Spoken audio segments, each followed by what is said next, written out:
Antonio Gramsci was an Italian philosopher, politician, and revolutionary who was viewed as such a threat by fascist leader Benito Mussolini that he was sentenced to 20 years in prison. But it was behind bars, armed only with pen and paper, that he began an investigation that would posthumously reshape our entire understanding of power. He called these clandestine writings the prison notebooks. Gramsci was obsessed with the specific failure. Classical Marxist theory predicted that as industrial economies matured, a workers' revolution was inevitable outcome of history. But in the developed West, the revolution never came. Capitalism proved surprisingly resilient. Gramsci's core question was, why had the Marxist predictions gone wrong?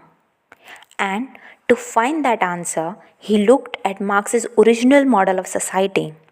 In this deterministic logic, the base, that is, the economic mode of production, is everything. The superstructure, that is, culture, laws, and the state, was seen as a mere reflection of that base, with no independent power. The theory was simple: change the economic base, and the superstructure changes automatically. Gramsci's core insight was to reject this. He argued that in modern Western societies, the superstructure is not passive, it is formidable autonomous structure. He felt Marxists were too preoccupied with economic laws and ignored crucial role of ideas and politics.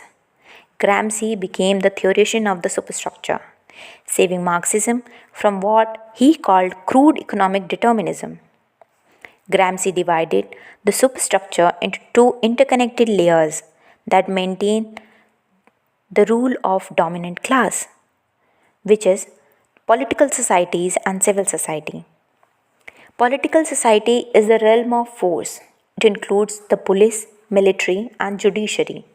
Its purpose is to use direct coercion against those who challenge the order, whereas civil society is the realm of consent. This is made of private institutions like family, schools, churches, and media.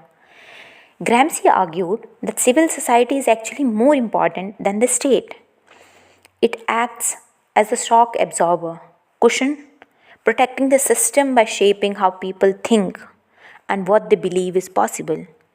It makes the bourgeois way of life seem like common sense.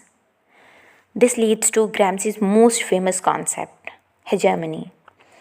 Hegemony is the moral and intellectual leadership where a dominant class secures the active consent of those it rules.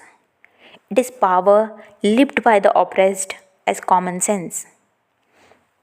For example, the British in India didn't rule by force alone.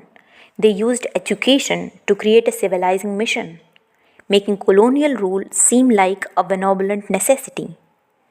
It is a form of exploitation where exploited find happiness in their own exploitation. So, who builds this hegemony? Gramsci claimed that all men are intellectuals, but not everyone has that social function. Intellectuals are people responsible for maintaining and expanding a class's hegemony. He identified two types: organic intellectuals and traditional intellectuals.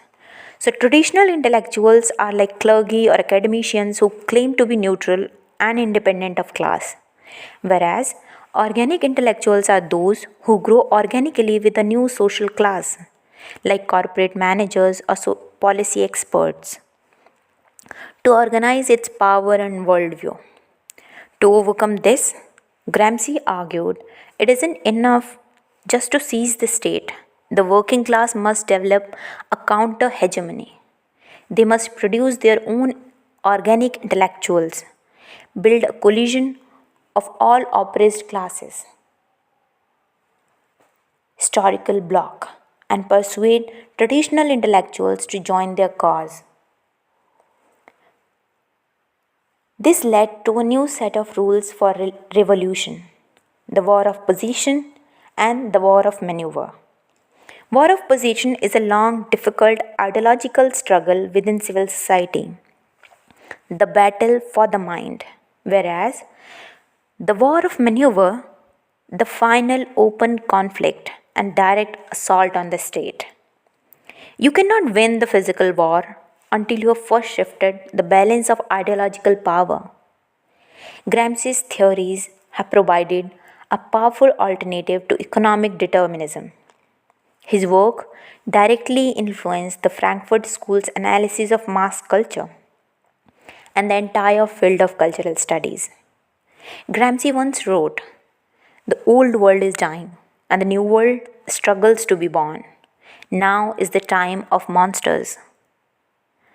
His solutions remain a vital framework for understanding the invisible forces of power that shape our world today. Thanks for watching.